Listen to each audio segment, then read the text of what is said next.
اتنا غصہ چڑھا، اتنا غصہ، اس نے کہا سپاہیوں سے اسے ابھی باہر لے جاؤ اور ابھی گولی مار دو۔ اس نے سنا کہ مجھے گولی ماری جا رہی ہے، اس نے کہا ختم نبوت زندہ باد، ماشاءاللہ، اللہ اللہ۔ اب اسے سمجھ میں آیا، جج کو اب سمجھ میں آیا کہ یہاں تو معاملہ ہی کچھ اور ہے، یہ عاشق صادق مصطفیٰ صلی اللہ علیہ سبحان وسلم، اللہ، سبحان اللہ، اسے جو بھی سزا دیں گے تو اس نے اس کی رہائی کا حکم دیا۔ سبحان اللہ، سبحان اللہ۔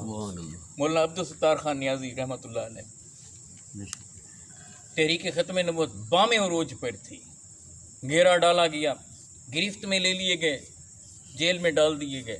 مختصر کر کے ان میں سے ایک صرف نقطہ آپ سے شیئر کرنا چاہتا ہوں۔ جیل میں ڈال دیے گئے، مقدمہ چلا، اور جب مقدمہ چلا، فوجی عدالتیں تھیں، ان میں مقدمہ چلا، جناب سزائے موت کا اعلان کر دیا گیا۔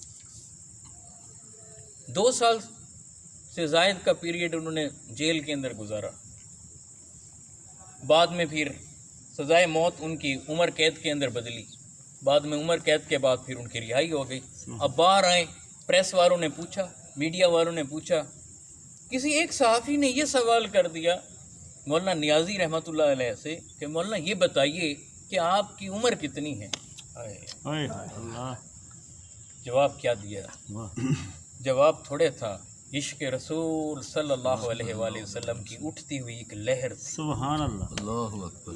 فرمانے لگے کہ میری عمر کیا پوچھتے ہو، عمر تو میری وہی ہے کہ جو آقا علیہ الصلوۃ والسلام کے عشق میں ختم نبوت کے حوالے سے جیل کے اندر کاٹی ہے جب موت کی سزا دے دی گئی تھی، سبحان اللہ، وہی میری زندگی ہے۔ وہ جو 2 سال ہیں وہ میری زندگی ہے، اور باقی جو میری زندگی ہے وہ شرمندگی ہے۔ اللہ اللہ اللہ، واہ واہ، کیا بات، عزیزان گرامی قدر، اللہ، جو لمحے ذکر مصطفیٰ میں گزر جائیں، سبحان اللہ، جو لمحے یاد مصطفیٰ میں گزر جائیں، جو لمحے محبت مصطفیٰ میں گزر سبحان جائیں، اللہ، جو لمحے عشق مصطفیٰ میں گزر جائیں، جو لمحے اتباع مصطفیٰ صلی اللہ علیہ وآلہ وسلم میں گزر جائیں، جو لمحے سیرت مصطفیٰ پر چلتے ہوئے گزر جائیں، جو نقوش پائے مصطفیٰ علیہ السلام کی تلاش میں جو لمحے گزر جائیں، اور جو ختم نبوت کے لیے جو لمحے گزر جائیں، ناموس مصطفیٰ صلی اللہ علیہ وآلہ وسلم کی حفاظت کے لیے لمحے گزر جائیں، اور زندگی وہ کہ سانسیں جو مصطفیٰ کے لیے وقف ہو جائیں،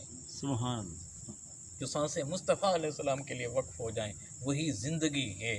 اگر یہ چیزیں نہیں ہیں تو پھر ہماری زندگی بھی شرمندگی۔ اللہ سبحانہ و تعالیٰ عشق مصطفیٰ اور اتباع مصطفیٰ علیہ الصلوۃ والسلام والی زندگی عطا فرما دے، اور ختم نبوت کے لیے کام کرنے اور اس پر وقت آئے تو جان دینے کے لیے اللہ سبحانہ و تعالیٰ توفیق عطا فرما دے۔ السلام علیکم ورحمۃ اللہ۔